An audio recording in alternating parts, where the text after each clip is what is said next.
Assalamualaikum warahmatullahi wabarakatuh. Perkenalkan, nama saya Aida Tinupus, NIM 231012332005 di kelas 3B angkatan 2023. Nah, di sini saya ingin memenuhi tugas UAS mata kuliah Psikologi Pembelajaran Anak Usia SD dengan dosen pengampu Bu Dr. Ririanti Rahmayani, Desmain SPSI MPD. Selamat menyaksikan. Nah, jadi di sini saya mengusung topik tentang ketidaksiapan guru. Yang ketidaksiapan guru masih jadi kendala dalam kurikulum merdeka ini. Jadi guru-guru di Indonesia sekaligus yang dari wilayah-wilayah yang berbeda, yang terdapat di sekitaran terpencil, yang masih sulit jangkauan internet di luar sana. Nah, di sini sangat menyusahkan guru-guru di sana dalam masuknya tentang kurikulum merdeka. Nah, di sini saya mengutip dari jurnal yang berjudul Hambatan dan Solusi dalam Implementasi Kurikulum Merdeka pada Jenjang Sekolah dan sebuah kajian literatur dari Sasha Khairin Desa. Nah, masuk ke dalam topik hambatan implementasi kurikulum merdeka. Nah, jadi yang pertama adalah aspek hambatan dari fasilitas dan sarana prasarana kurikulum merdeka ini.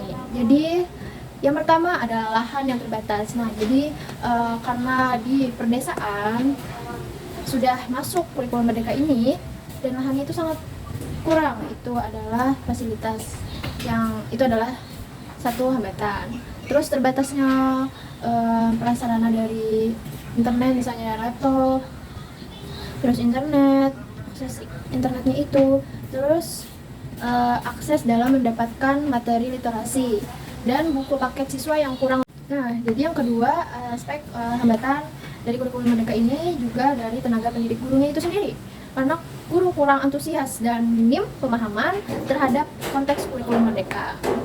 Nah, jadi guru itu karena setelah terbiasa dengan kurikulum sebelumnya, dan perpindahan kurikulum merdeka ini sangat signifikan karena di sini kurikulum merdeka sangat mengutamakan anak-anaknya dan mengembangkan kreativitas anak itu tersebut. Jadi guru kurang dalam mengamati, mungkin sangat berbeda jauh dengan kurikulum sebelumnya.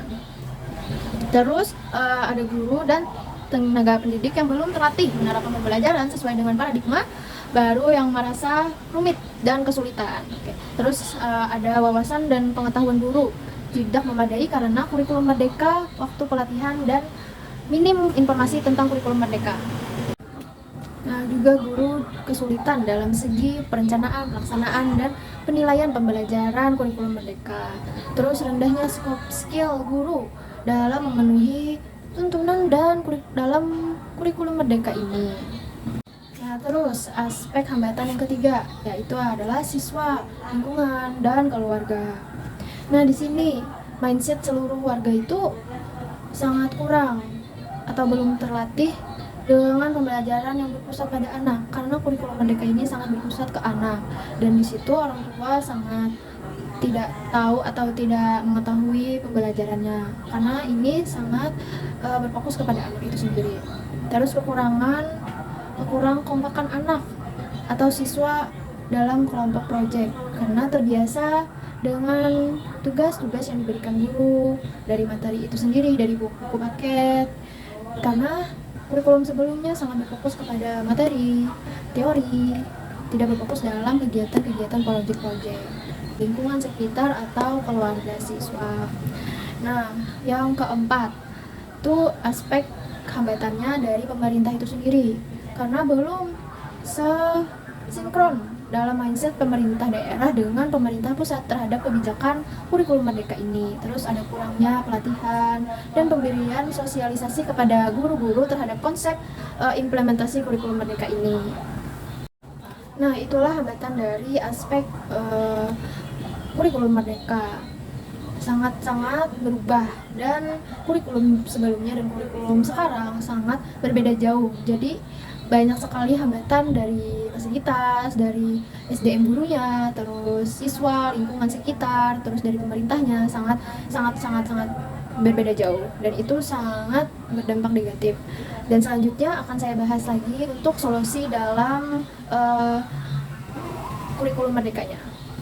Dari faktor pengimplementasian kurikulum merdeka. Jadi faktor internal dari kurikulum merdeka ini dari kualitas guru, infrastruktur sekolah, terus sumber daya belajar dan keterlibatan siswa.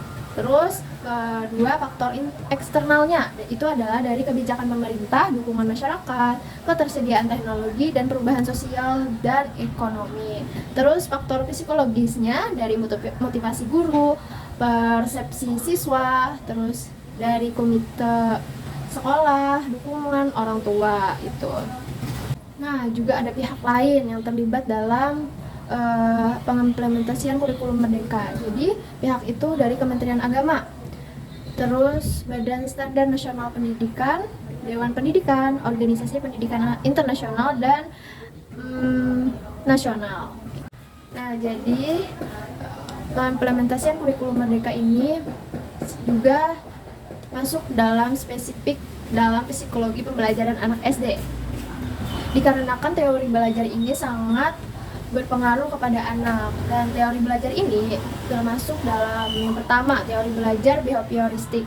Itu adalah bahwa pembelajaran terjadi melalui interaksi dengan lingkungan seperti pengamatan dalam lingkungan alam tersebut. Jadi teori ini sangat relevan dalam kurikulum merdeka karena memungkinkan guru mengatur lingkungan belajar yang efektif untuk siswanya itu sendiri.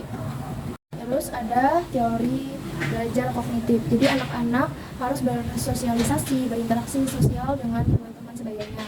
Karena ini sangat masuk dalam teori belajar kurikulum merdeka.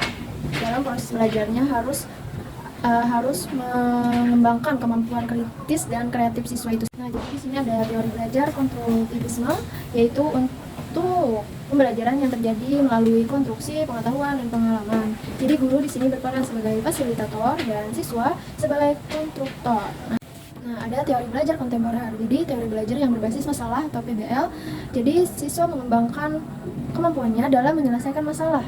Jadi kurikulum merdeka menerapkan teori ini dengan mengintegrasikan kasus dalam pembelajaran. Nah, selanjutnya ada teori belajar berbasis proyek, yaitu atau PJBL, yang mengembangkan kemampuan siswa dalam mengerjakan proyek itu sendiri. Jadi kurikulum merdeka ini mengintegrasikan teori ini dengan mengembangkan kemampuan siswa dalam menyelesaikan proyek yang relevan dengan kehidupan nyata. Nah, implikasi dalam kurikulum merdeka. Kurikulum merdeka mengintegrasikan berbagai teori belajar untuk mengembangkan kemampuan siswa secara holistik. Jadi guru berperan sebagai fasilitator, mentor, dan pengamat, sedangkan siswa sebagai subjek belajar. Nah, jadi untuk solusi terhadap hambatan implementasi kurikulum merdeka juga terdapat pada fasilitas dan sarana prasarana. Jadi, memaksimalkan penggunaan bantuan pendanaan dari BOS atau BOSDA. Penambahan dana dalam integrasi bagi sekolah swasta, bekerja sama dengan orang tua atau dinas setempat untuk mendukung terlaksananya proyek atau semua pembelajaran berbasis kurikulum merdeka itu. Dan solusi untuk berikutnya dari SDM guru dan tenaga pendidik. Jadi guru mengikuti workshop dan pelatihan yang diadakan oleh lembaga pendidikan maupun swasta. Jadi ini juga termasuk solusi untuk kurikulum merdeka itu sendiri, untuk menunjang gurunya dan tenaga pendidiknya. Terus ada membentuk komite pembelajar dan mengikuti workshop mengkombinasi contoh dari modul ajar di platform Merdeka Mengajar dengan kondisi lingkungan sekolah, dan mempelajari e-report untuk sekolah penggerak, dan membuat raport proyek penguatan profil pelajar Pancasila secara mandiri. Guru diharap mengarahkan kemandiriannya agar mengatasi problematika yang ada, dan diadakannya pelatihan atau workshop yang menunjang wawasan guru.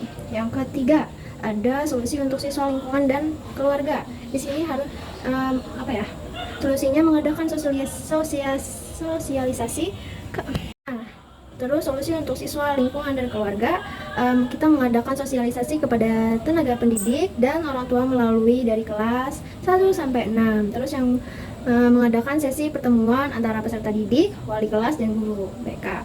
Terus ada lagi solusi untuk pemerintah. Jadi pemberian waktu pelatihan yang lebih panjang, intensif, tidak hanya dilakukan pada guru representatif, namun juga pada semua guru. Nah, terus menyelenggarakan penilaian tengah semester dan tingkat sekolah, yakni soal dan kebijakan semua dari sekolah. Dan itu adalah solusi untuk dari hambatan-hambatan kurikulum Merdeka tadi. Dan untuk kurikulum Merdeka ini, siswa perlu dikembangkan kemampuan kritis dan kreatifnya serta kemampuan sosial dan komunikasi.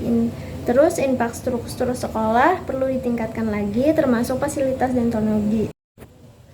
Oke, itulah permasalahan dan solusi untuk kurikulum Merdeka.